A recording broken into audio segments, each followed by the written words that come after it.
میرے دوستو نماز چھوڑنے کو آپ معمولی مت سمجھیے. حضرت عبادہ بن صامت رضی اللہ تعالیٰ عنہ کو آپ صلی اللہ تعالیٰ علیہ وسلم نے جو نصیحت کی تھی آپ ذرا یاد رکھیے.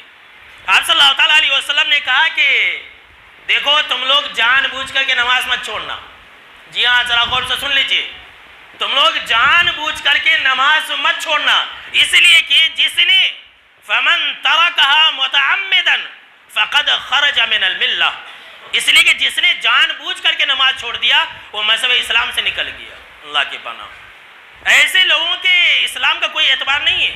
وہ کلمہ گو ہے، وہ کلمہ پڑھنے والا ہے، داڑھی والا ٹوپی والا ہے، لیکن بے نمازی انسان کے اسلام کا کوئی اعتبار نہیں ہے.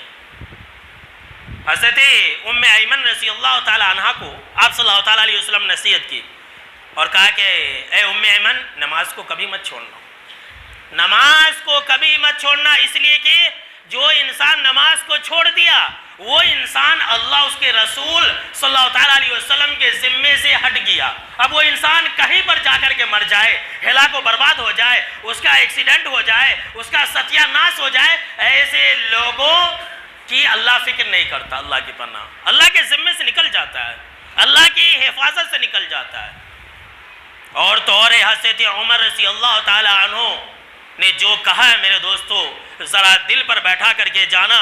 حضرت عمر رضی اللہ تعالیٰ عنہ نے یہ کہا تھا کہ جو انسان نماز نہیں پڑھتا اس کا ایمان خطرے میں، اس کا دین خطرے میں ہے.